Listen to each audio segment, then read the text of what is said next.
We're almost halfway through summer, and one issue people struggle with this time of year is asthma. With all the pollen, air pollution, and humidity, this time of year can be brutal for people who suffer from asthma. In today's health headlines, we have state epidemiologist Dr. Benjamin Chan joining us. Thanks for joining us, Dr. My Chan. pleasure, thank you. So tell us a little bit about what asthma is and how serious of a problem it is here in New Hampshire. Yeah, so asthma is a chronic disease of the lungs that leads to people having trouble breathing. And oftentimes people with asthma have repeated episodes of wheezing and coughing and breathlessness, sometimes even chest tightness.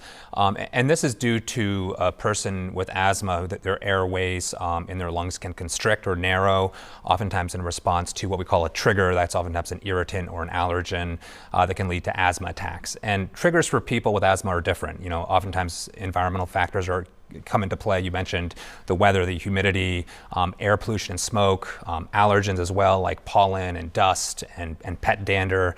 And for adults, you know, occupational exposures can contribute to asthma attacks.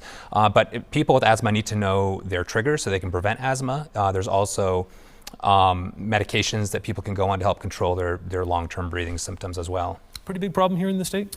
Yeah, so asthma can affect both adults and children. It's more common to asthma is more commonly diagnosed in childhood, but it can occur at any age.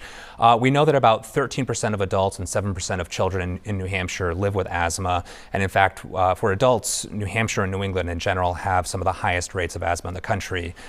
It's not just an issue of who has asthma, though, it's also how well asthma is controlled. And we know that both adults and children in New Hampshire are about 45%, so just less than half of adults and children in New Hampshire report good control of their asthma. This leads to increased work of breathing, increased asthma attacks, potentially increased urgent care and emergency department visits. You touched on prevention briefly there, but what are some of the things people with asthma can do to reduce their risk of having an attack? Yeah, so first people need to know the symptoms of asthma and work with their healthcare providers to bring their asthma under control with medications.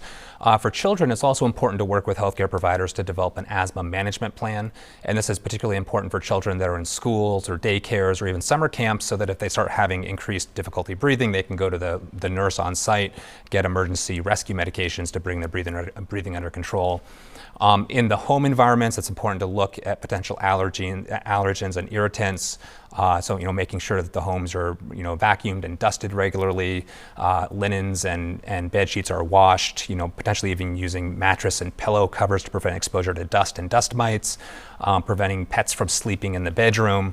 And then tobacco smoke is a big contributor to asthma. So people need to, adults especially, need to make sure they're not smoking in their homes and in their cars around children. But we want people to be outside having fun, playing, and so if someone's not having good control of their breathing, they need to talk to their healthcare provider. All right, Dr. Chan, we appreciate your time today. My pleasure, thank you. Thanks for joining us.